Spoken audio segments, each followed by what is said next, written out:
Good morning, Year 4, and welcome to today's English lesson. We are carrying on with our study looking at This Book Is Not Rubbish, and we are looking now at our persuasive devices, aren't we? Today, looking at adverbial openers. Now, I wonder if you can cast your minds back to yesterday and remember what a forest stands for. How many of those different letters, of those 7 letters, can you remember from yesterday's lesson? Perhaps pause the video now and see if you can remember what all 7 of those letters stood for. Okay, so A, like we found out yesterday, stands for alliteration. Okay, and when we have a repeated sound, not necessarily the same letter, but a repeated sound within a sentence, makes it more memorable. We have facts. Okay, this book is not rubbish, it's filled full of facts. We have opinion, and we talked about yesterday the difference between facts and opinion, didn't we? R is for repetition, when things are repeated again to really hit home a message with the reader. E is for emotive language and exaggeration. Exaggeration we looked at last half term, and emotive language is something we're going to come on to next week. Statistics is S, and statistics is the data and the numbers that are thrown up. And this book is not rubbish, has got tons of that. 3, or the power of 3, is when there are 3 words used together or 3 phrases to add extra weight to make something really convincing. And that is what we are going to be focusing on today in some way. Now, what I'd like you to do is to look at that title on there, and this is a title that is taken from the This Book Is Not Rubbish. Okay, and one of the chapters is called Ditch the Washing Up, and you can see there that there is an introduction. I wonder if you can identify the adverb in the 2 sentences that are there. You hate it, and the planet hates it too. Happily, putting less effort into doing the dishes is a win-win situation. Can you identify the adverb there? Adverbs you have learnt about earlier in the year and in year 3, but can you remember what an adverb is? Here it is. Happily is the adverb. Okay, well done if you guessed that correctly. Adverbs describe a verb. Just like adjectives describe nouns, adverbs describe verbs. Okay, there's an easy way to remember that, isn't it? It's got the word verb inside it. Adverbs tell us how, when, or where something happened.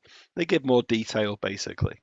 So in this instance, when we add happily, putting less effort into doing the dishes is a win-win situation. Happily describes how the action takes place.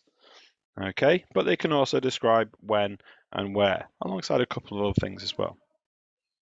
Can you think of some synonyms for happily?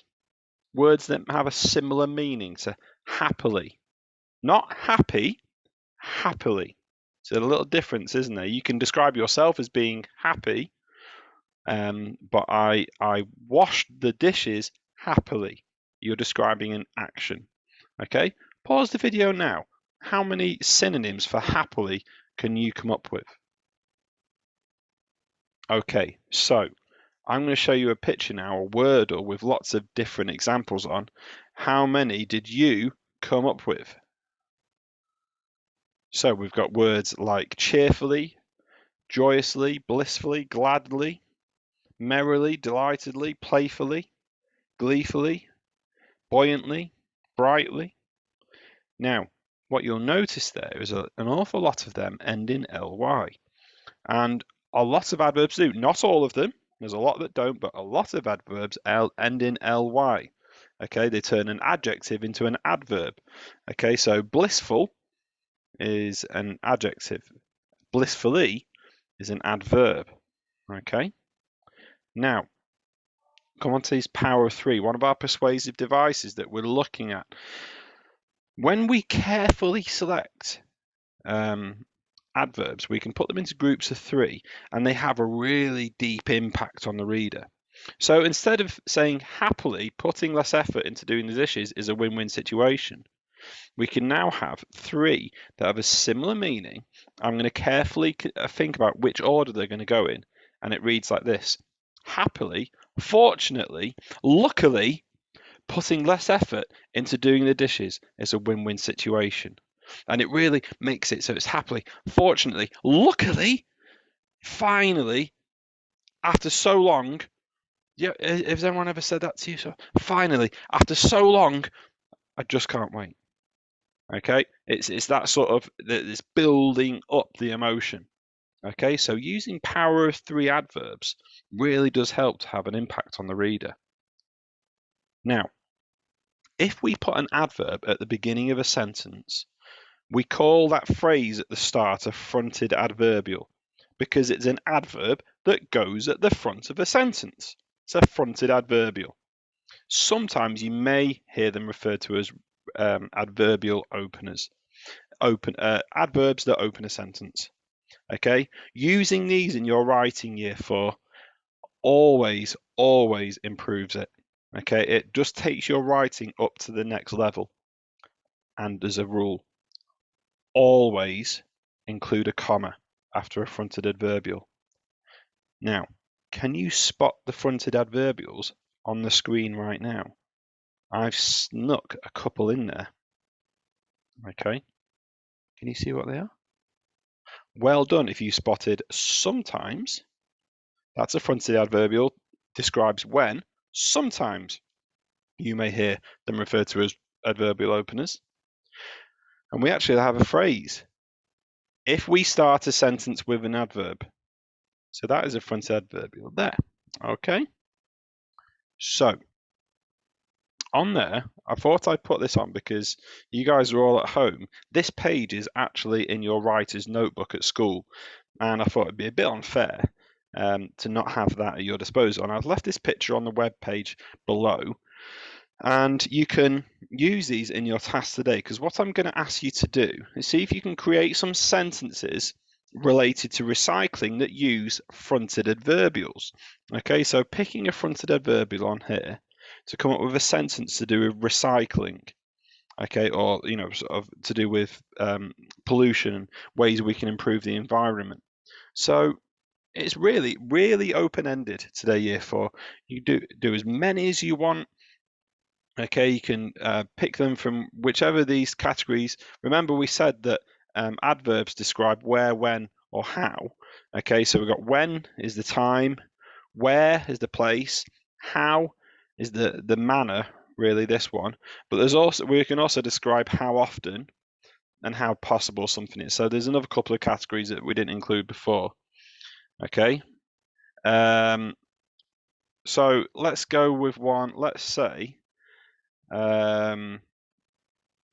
slowly we are being given more opportunities to recycle the plastic in our houses. Okay. Rapidly, the amount of plastic in our oceans is increasing. Okay, so we can start picking out some of these adverbs to do these sentences about recycling. Without warning, the plastic, let's say, without warning, the way that we use plastic has really shocked millions of people. Okay, so have a go at picking out some of those and see if you can come up with some sentences to do with recycling and plastic pollution. And remember, every single one is followed by a comma, and every single one you see on there is also followed with a comma. And as an extra little challenge, can you get a power of 3 fronted adverbial for some extra weight and strength like we had there? Okay, that's an extra little challenge. See if you can get one of those. That sheet's there to help you. Use it, but there are others as well. That's not all the fronted adverbials in the world. Okay, they're just some examples. Okay, so have fun with that, and I can't wait to see the sentences you come up with. Like I said, year 4, fronted adverbials just take your writing up to the next level. Okay, I know you guys are going to do great at this. Have fun, and I'll speak to you soon. Bye for now.